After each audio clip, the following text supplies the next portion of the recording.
Good morning, good afternoon, good evening, wherever you might be on the planet Earth. I am reaching out to you here from India to welcome you to session number 2 at the Himalayan sessions. These archival recordings from, literally from the lap of the Himalayas.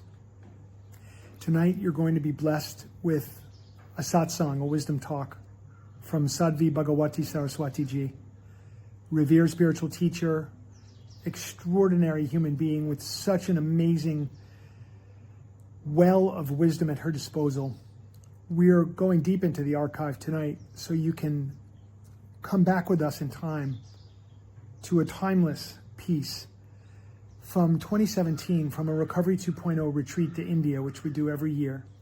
And Sadhvi met with our group and spoke with us about patterns, habits, addictions. This is a talk that's relevant to everybody, everywhere. Forgive me the unprofessional nature of this video. I literally am in India right now, and this was the best I could do. But I just wanted to welcome you all and thank you for coming, and just let you know what an extraordinary thing you're in store for here tonight with Sadhvi-ji. Okay, blessings to you all. Much love on the path. And the reason that I wanted to start here is because when you realize that actually the spiritual class is simply another way of describing addictions, it removes that sense of embarrassment, of shame, of being less than. Because what we simply realize is we've got the right destination in mind, but we got on the wrong train. Yes, and that's exactly where I want to go. You didn't have the right destination. Wanting what you got from whatever your drug of choice may be is actually right. And if we went around and we said, what is it that your drug of choice is? Well, let's do this. Let's take 30 seconds and just do this. You don't have to share what your drug of choice is, but just throw out words. Escape. With escape. Yes. Freedom. Freedom. Acceptance. Acceptance. Excitement. Comfort. Comfort. Being alive. Peace of mind. Peace of mind. Exactly. Anybody want to stop hurting? Yeah. Ending the pain, ending the suffering. So now, have you heard any goals that aren't wonderful goals? Is there anything you've heard anybody say in this room that you don't still want? These are great goals. Now tell me, what is it you want from your spiritual practice? Peace of mind. Yeah. Freedom. Any overlap? Sis. I share this because that to which we are addicted is simply a poor substitute. Not usually our fault, it's usually that which was in front of us, that which we saw, that which we learned about. If in the age when we started using, drinking, eating, gambling, having promiscuous sex, whatever we do, if prior to that, at that time, in that age, somebody had sat us down and taught us to meditate, chances are the vast majority of us would not have turned to the drug of choice. But they came to us, they came into our lives because what we were looking for was peace of mind, bliss, freedom, all of that. The world in which we lived, not so much the outer world, but the inner world, didn't provide that.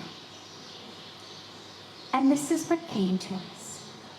And of course, a lot of that, sadly, comes in from the culture, it comes in from the media. We're actually indoctrinated and brainwashed to believe that the answer to that which I need is something outside of me. This is something I speak on a lot because it's really insidious and really damaging on every level. In order to sell you something, let's say I'm a purse manufacturer. This is what I do. Nothing wrong with the job. I make handbags. Well, if I need to sell my handbags, chances are everyone who needs a handbag already has one. But there are people wondering, what to do with the stuff that they hold in their hands. I got my hands full and there's no room for my wallet, and I wish someone would invent something that I could put these things into. We already have a handbag. But now if I want to sell you a handbag, I've got to convince you that there's something lacking in your life that my handbag will fix. And the advertisements, of course, never have information about volume. I've never seen an ad for a handbag that tells you the volume of the bag, or the area of the bag, or how much weight it could hold before the stitches came out. Which actually would be the useful things to know about a handbag. Like if I were trying to sell it honestly, I'd say, your handbag has got a volume of only 12 cubic inches, and mine has a volume of 16, so it can hold. Nobody does that. It's all about happy, beautiful women with beautiful families, living beautiful lives. They absolutely coincidentally, they just happen to be carrying this handbag through. But the message that we get subconsciously is, number one, there's something lacking in my life. If I don't look like that, my family doesn't look like that. And number two, the answer is this handbag. And this is why we move through the world changing brands of soap and shampoo and dishwashing liquid constantly. And who cares? Like, why would you ever change your brand of shampoo? Once you have one, it works. If your hair is clean, it's over. Because every week we see a new advertisement for someone whose life is more fulfilled than ours. Someone who looks happier than we look. Someone who's prettier than we are. Some brilliant advertising designer in a firm somewhere came up with an ad that hit us in exactly the right spot. And we bought that shampoo. But what happens is, we move through the world now with this pervasive sense of something lacking in my life. Because everyone who's trying to sell us something uses exactly the same techniques. You want freedom? Well, this car, once the advertisement, right? You're driving on an empty mountain road into the sunset. And you're seeing this billboard as you're stuck in your third hour of bumper-to-bumper traffic. And what goes in unconsciously is, if I had that car, I too would be free. Now, the minute the logical brain kicks in, well, if I had that car, I'd be sitting in that car stuck in traffic. But we're not moving through with our logical brain. We're taking this all in subconsciously, and that's why it works. If you ever doubt advertising works, do some research to realize what a multi-billion-dollar industry is. The reason it's a multi-billion-dollar industry is it works. The reason people are paid the kind of money they're paid to come up with 3-word slogans, 60-second commercials, is because they actually work. We are moving through the world on autopilot so much of the time that we just take this messaging in. When I sit here and call your conscious attention to it, it's obvious we laugh, we think, well, I'd never really want. But we did. But the way that this ties in with our addictions is it gives us the message over and over again. Not all of us have the luxury to keep buying a new type of car or to keep changing everything. But we do take in the message that there's something lacking, that we're not quite good enough, that we're not quite right enough. And that if we just could have something or do something on the outside, it would solve it. Which makes us ripe and fertile. The first time we have the experience of a moment or some hours away from the pain that our life has become, through whatever that drug of choice may be.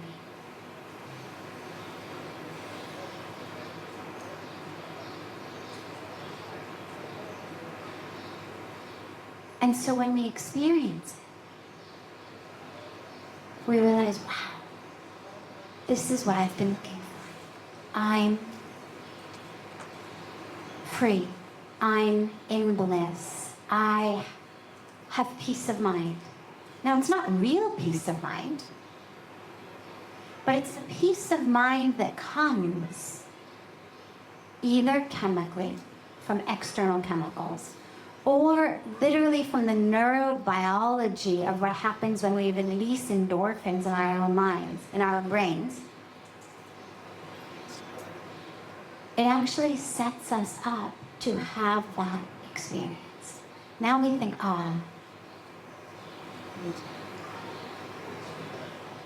but remember that our goal through this was the spiritual. It was to have an experience of freedom, of peace of mind, of bliss. And this is where our yoga comes in. Because what it does is it gives us that experience, but in a real way. And most importantly, what it makes us really, really, really understand is there's nothing to run from. If you think in your minds for a moment, close your eyes for just a moment, and imagine that you are just about to use, you're feeling a great impulse inside to rush into your addiction. Well, what is it inside that's pushing you to do that? Now, for most of us, you can open your eyes. For most of us, it's an inner experience. It's an inner experience of either, it's an inner experience either of emptiness, and we want something to fill it, or overfullness. Anger, pain, jealousy, memory, whatever it is, that the emotions are too much, and I need something to dull it, numb it, calm it. So I'm either empty and I need to be full, or I'm over full and I need something to calm it down. In both cases, if you allow yourself to go in your own mind to the experience of, okay, I want to use.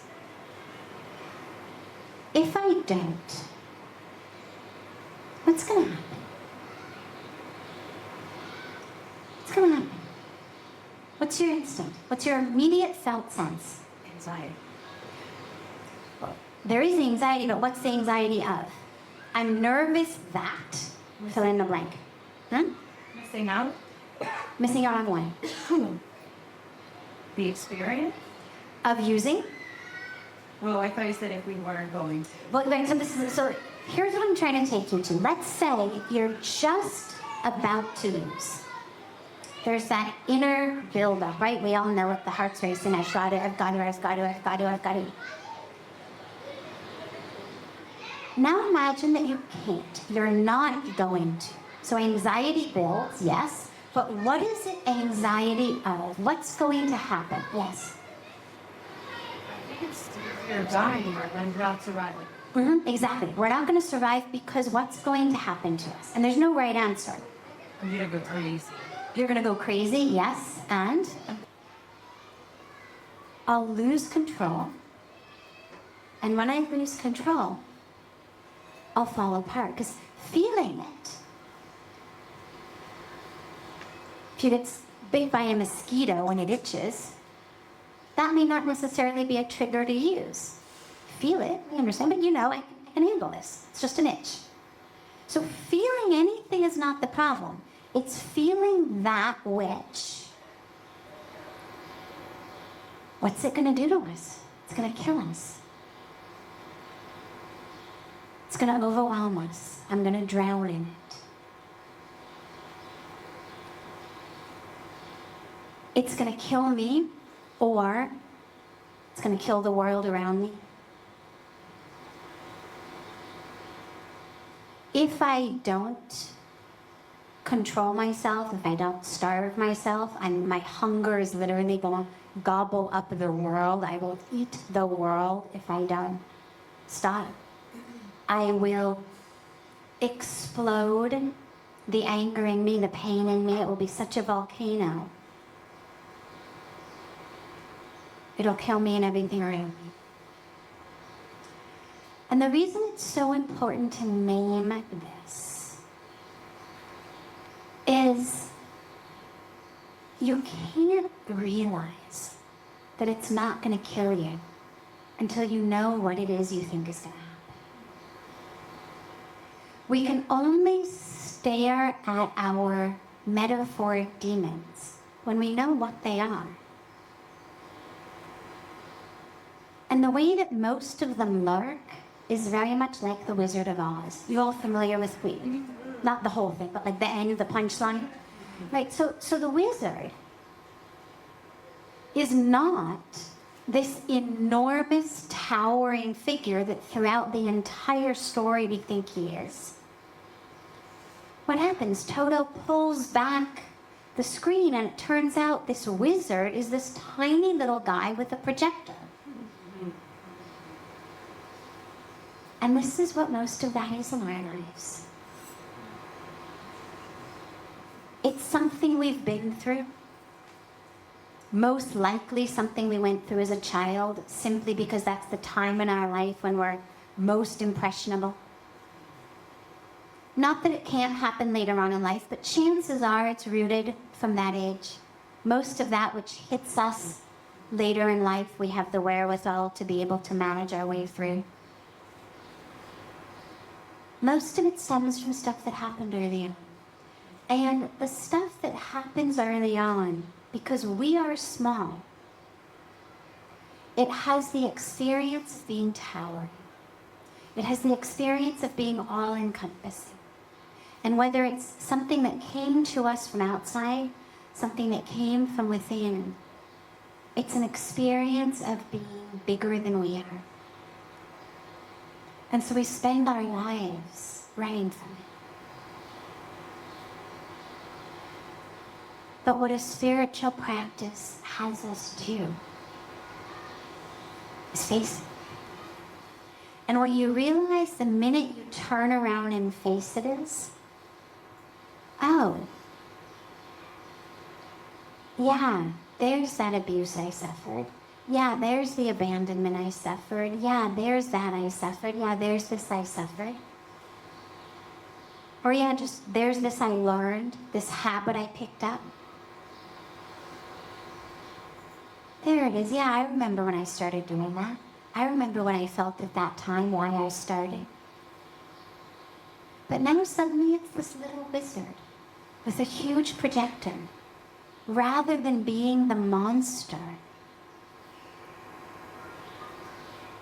that we spend our lives running from. And this is true even in what we would call the more innocuous addictions, things like the internet, social media or mobile phones, because these are also addictions. They're an addiction to distraction. But if you take it in the same level, what you realize is it's the same questioning. Well, if I didn't go on Facebook right now, if I didn't look at my phone right now, I would have to be just sitting here. And if I were just sitting here, what does that mean? It means that I wouldn't have something to do. And if I didn't have something to do, and I'm taking you through, this is my personal processing. It's like, okay, why is there so much anxiety around this? And it's like you just go question layer by layer by layer. Okay, and then what? Okay, then what? It's like dealing with kids, and anybody who's ever a young child. Why? Right? Put away your clothes. Why? Well, because if you don't put them away, then you won't know where they are. Why? And it's not that they're trying to be rude or obnoxious. It's just that they're trying to build a level of understanding, building blocks. So, okay, if I couldn't look at my phone right now, or drink, or use, or eat, or have sex, or gamble, or whatever it is, all the way from Facebook to heroin and everything in between, if I couldn't do it right now, what would that mean?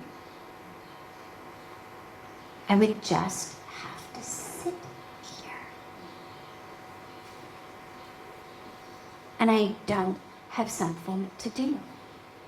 Or I'm angry. Or I'm bored. And what does that mean? And then what? If I just had to sit with my anger, or sit with my pain, or sit with my boredom, then what? I'd get anxious. I'd lose control. I would die. It literally is going to kill me. And here's the greatest truth. No one in the history of the world has ever died from boredom. Ever. And even without being clairvoyant, I can promise you will not be the first. Or died from anger. Or died from pain.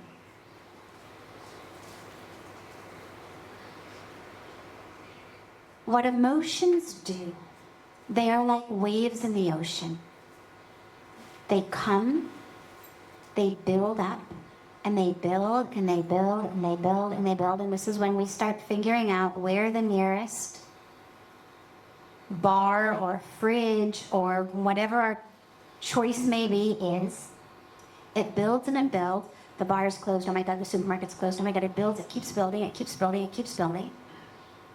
I'm going to die. I'm going to fall apart. We take it in, and now the wave is gone. But if we don't, if you actually just sat there, the wave builds and builds and builds, and yeah, there's a good few moments in which you literally feel like you are coming apart. But as I said, I guarantee you no one has ever died doing this. It builds and it builds and it builds, and then it does what all waves in the ocean do. Crash and subside. No wave, including a tsunami, keeps building or sustains itself. Every single wave has a point at which they crash and subside. And all you have to do is sit, keep sitting.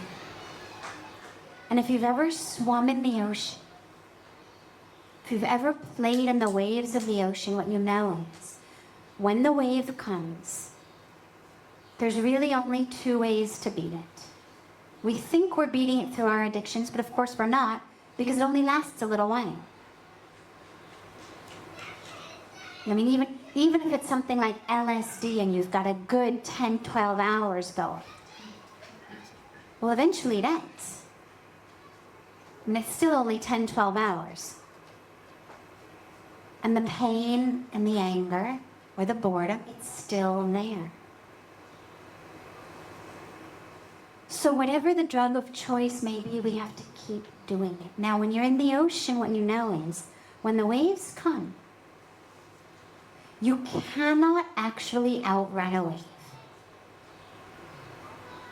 Right? You're playing in the waves, you're in the ocean, big wave is coming. First instinct everybody has their first time in the ocean is to turn their back on it and to run back to shore. Right? And what happens 100 times out of 100? Splat into the sand. Because it's much faster than the air. And what you learn very quickly is there's actually only two ways to deal with waves. Number one, you let it just carry you up and carry you down. You bob on the wave. Number two, if you don't want to go up with it, the minute it starts rising, you dive under. Right? You dive under, the wave goes one way, you come up on the other side. And this is how we deal with the waves in our lives. Is either we sit there and we say, okay, anger, anger, anger, anger, and we just let it build and build and build and build and crash. Or the minute it starts coming, we take ourselves so deep,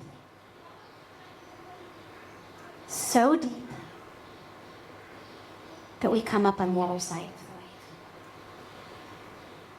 And I know this sounds easier said than done. Really, I know this is, it sounds like, yeah, you know, it works. And the reason we know it works is what you know is using doesn't work. If it worked for you, you'd be using right now instead of here. If there were any freedom, peace of mind, bliss, joy that you were still getting in your addictions, you can be pretty sure you wouldn't be here right now. If you're here, it's because you realized it doesn't work for me.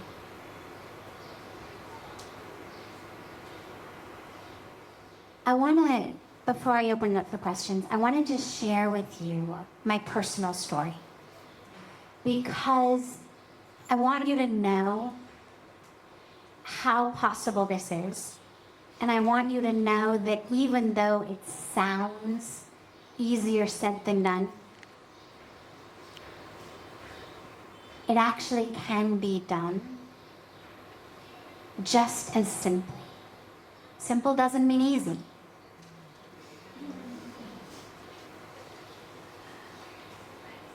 But it is simple.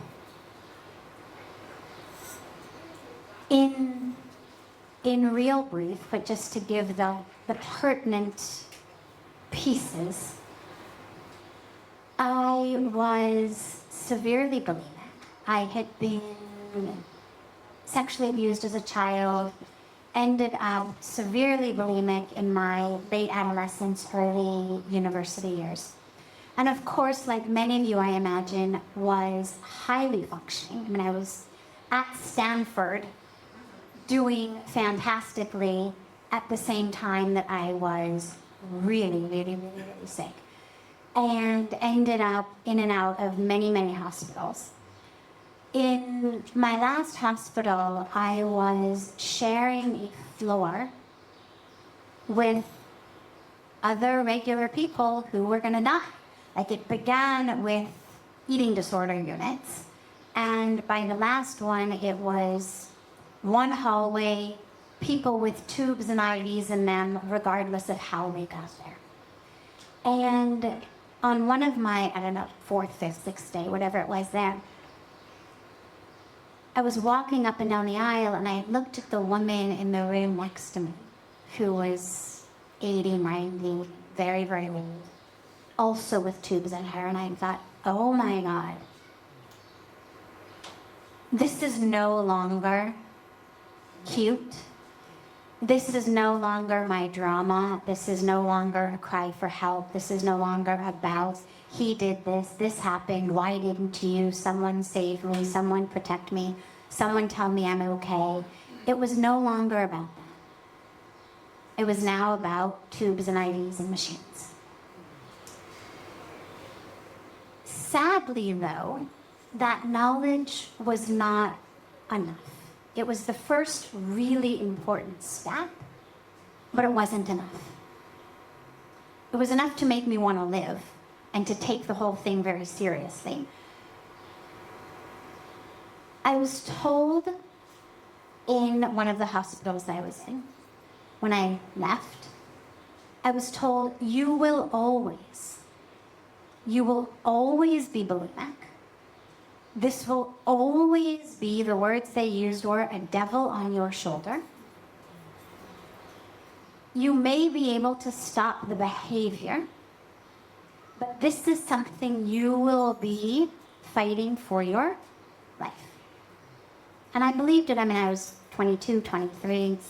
They clearly knew what they were talking about. I didn't know what I was talking about. So I believed it. Fast forward a few years, in which, again, I was highly functional in the midst of a PhD. It's amazing what we're able to do while we fall apart.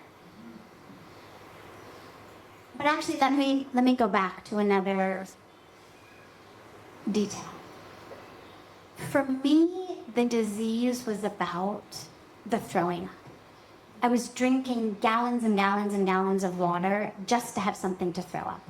It was not about dieting. It was not about, oh, I ate too much, I should, solve that in some way.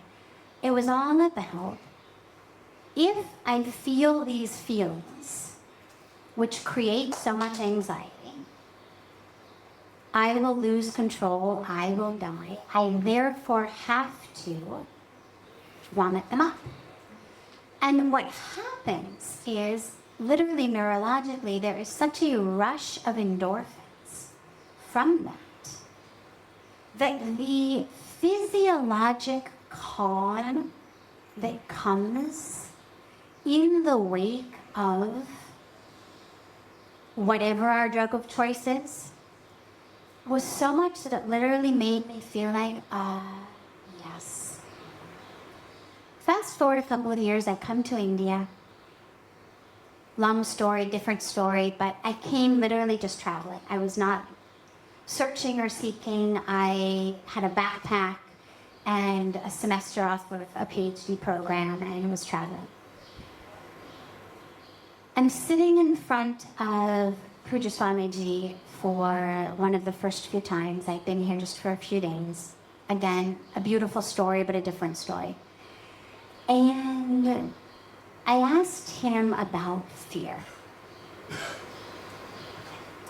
He says to me, you fear because you don't trust. And I then gave him my story. Here's why I don't trust.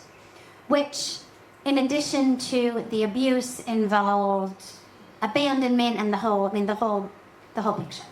So I give him the story, and it was a story that for my whole life had been one where people would say, oh no, oh, poor sweetheart, come, put your head in my lap, let me, make you feel better. And he looked at me and he said, are you going to take that to the grave? I was 25.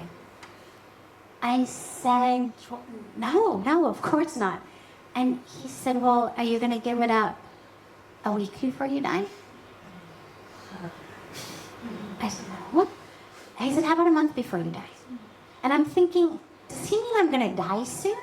What is this? What does this mean? And I know. And he looked at me and he said, you're waiting for someone to draw the line for you. You're waiting for someone to come and draw the line and say, now you can be done. He said, no one's going to do that. It's up to you. He said, you can carry it to your grave, you can give it up a day before you die, a week before you die, a month before you die. Or you can give it up tonight. And tonight, and I was a psychology PhD student. Like there's a process, you know. And he said, yeah, we have this beautiful ceremony. It's called the Arti. I'll tell them, they'll give you the flame, you wave it. And he said, and after the Arti, I want you to go down to Ganga. And I want you to hold the water in your hands and offer all of the pain, everything that happened, to Ganga. And she'll take it. That was in the morning. I used to keep a journal, and my journal from that day, it's embarrassing, but I'm going to share it with you because it's important. So my journal from that day says things like, give it to the river. Isn't that cute?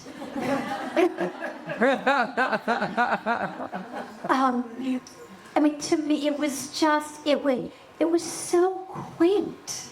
You know, I mean, here was this sweet, beautiful man with long hair and orange robes telling me to just give like a childhood of incest and abuse and abandonment to the river.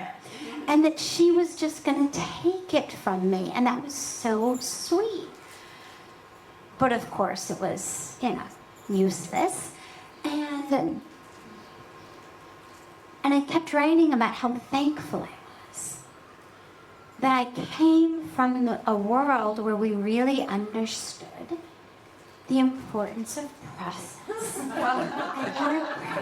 Where we really understood, yeah, isn't it funny? So, and it's embarrassing, but just, you know, for full disclosure, here it is. So, and how important process was, and how lucky I was that here I was, not only in a PhD program to learn about it, but I was in therapy with other fully well-educated, trained people who knew the process, so that we didn't have to rely on the river to sweep away our problems. Somewhere mid-afternoon, I had a moment that is a moment I am grateful for to this day. And it was a moment in which a voice in my head came to me and said, okay. Because when I had been on the plane over here, I had an awareness of why was I coming. It made no sense. I wasn't a wanderer. I didn't know anything about India. I wasn't interested in India. I wasn't looking for a guru or enlightenment, anything like that. I always traveled in Europe. I mean, so just the whole trip made no sense.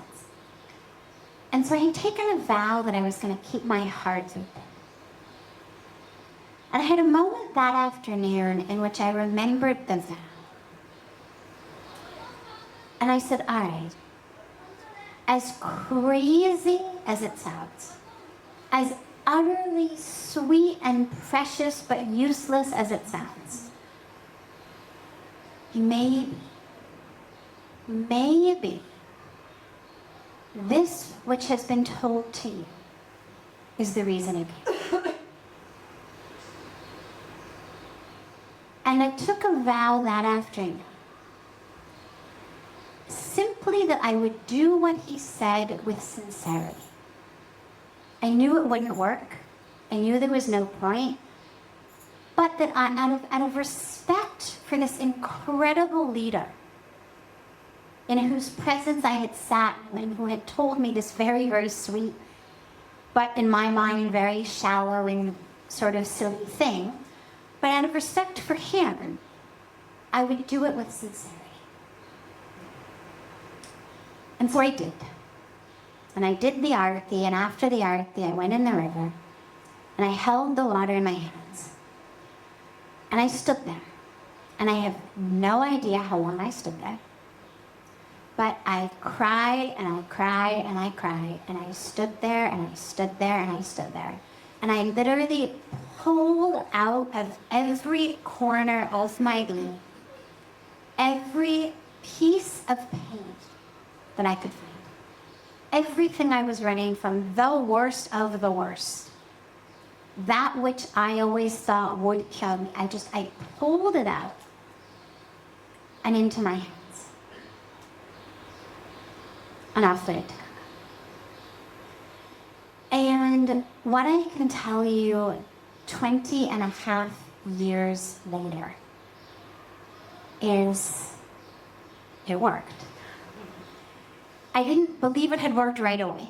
There was a long period of several months in which I did everything I possibly could do to find it again, which is also a really interesting piece of human nature. It's like, that was too good, it can't really be true, that didn't just happen. The pain is real. The anger is real. The fact that I have to use drugs not to feel the anger is real. But the fact that I might actually have just become free can't possibly be real. We've wrapped our identities around the pain and around the addiction so inextricably that if I'm not an alcoholic, if I'm not a user, if I'm not anorexic or bulimic or compulsive this or compulsive that or addicted this or addicted that, who am I? It is who I am. And so that also becomes this emptiness. If I don't use, well, then I guess I'm not a user. If I don't drink, I guess I'm not a drinker. Then who am I? And that anxiety is just as powerful. It's a completely different anxiety, but it's just as powerful as an anxiety. You know, again, if you have children or you've ever been a teacher or even a day camp counselor, what you know is bad attention is better than no attention. This is where you get kids acting out just because they want attention. And it defies our logic. We think, well, God, wouldn't they rather be ignored than shouted at? But no. They'd actually much rather be shouted at than ignored. And so the same way, that sense of, wouldn't I rather be no one than an alcoholic or a drug addict or a gambler? No, I'd much rather be the addict, because at least I know who that is. I know that being. So I spent several months doing everything I possibly could do to trigger myself, to trigger that anxiety. And I couldn't do it. And literally 20 and a half years later, what I can tell you is, not only is it gone, but it's gone in a way where I can look back on that person with love and compassion and tenderness. But there's no sense at all of, oh yeah, I know what that feels like. There's never even a moment in my life, and hasn't been in like 19 and a half years, where I've even had an instinct of engaging in any sort of addictive behavior. And I share this so that you know there really is a full freedom that's possible. It's not just that the best that you can hope for is to be an alcoholic who doesn't drink, or a drug addict who doesn't use,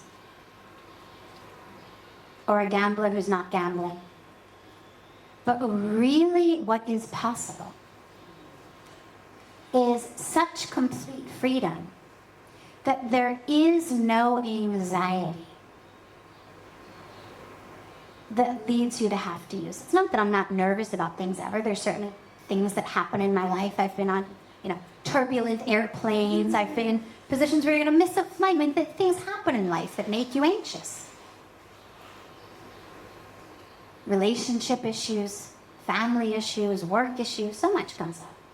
Health scares. Things happen in life that create anxiety. But there's never been a moment of feeling like I can't handle this anxiety. Or I need to do something to fill the emptiness or to subdue the fullness, or it's going to eat me up or kill me, or I'm going to fall apart or die or lose control. So that really is possible. And it happened to me here on the banks of Ganga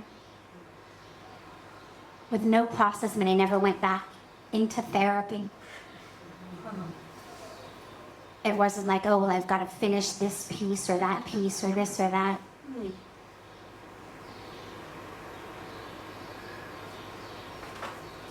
Because suddenly I wasn't afraid to look at who I am. I wasn't afraid to look at the emotions because I had been given, and this is what I'll end with here, I've been given, and this is what, through yoga, through meditation, through being here, through literally just being here, you all should access is an ally in yourself that is bigger and stronger and lighter than the wizard with its projector. And it's not about killing the wizard, annihilating the wizard, cutting its head off. It's just about being a presence that's able to look at it and to say, it's okay, sweetheart. Yeah, you're scared, I get it. Yeah, you feel alone, I get it. Yeah, you're nervous, I get it. Yeah, you're in pain, I get it. Yeah, you're angry, I get it. Let's sit with this.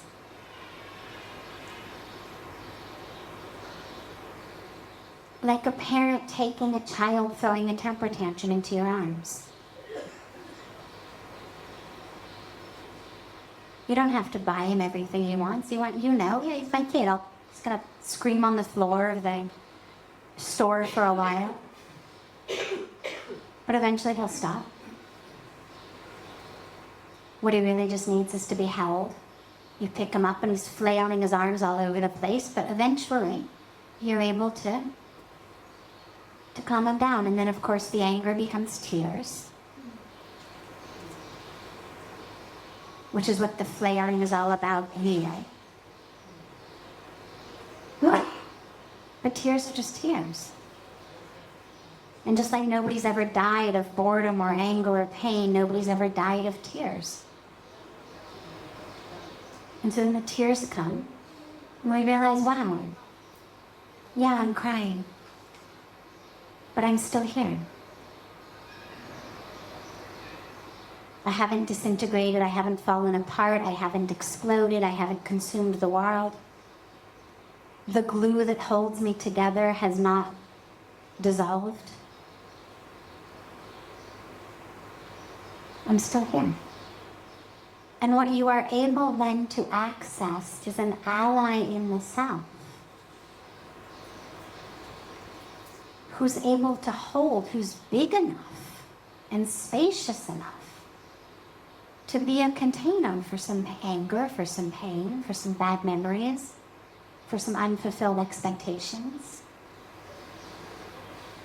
for some experiences that weren't how we would have written the book of our life if somebody had let us write it.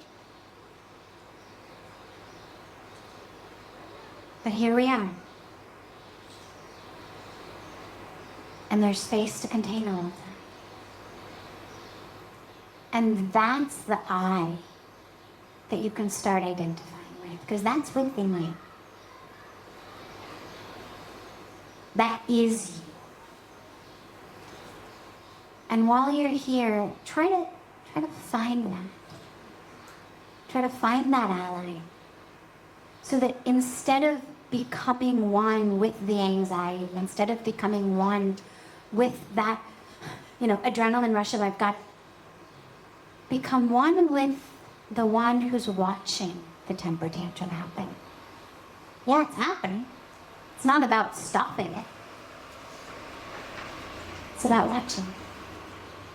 Yeah, it's happening. Yeah, anxiety is happening. Fear is happening. Anger is happening. And I've got room for it. I'm big enough. The glue that holds me together is strong enough.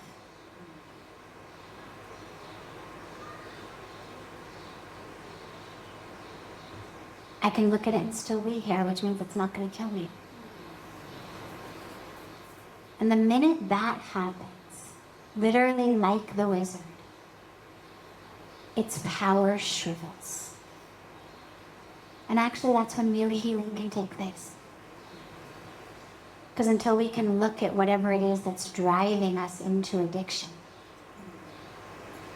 we can't heal it. And if we can't heal it, then we can't experience real wholeness. And that's ultimately what yoga gives us, is the experience of wholeness. That's the unity. Unity is all pieces. It's not me minus my anger, me minus my pain, me minus my childhood, me minus my anxiety. It's all of it. With a glue that's strong enough to hold me together.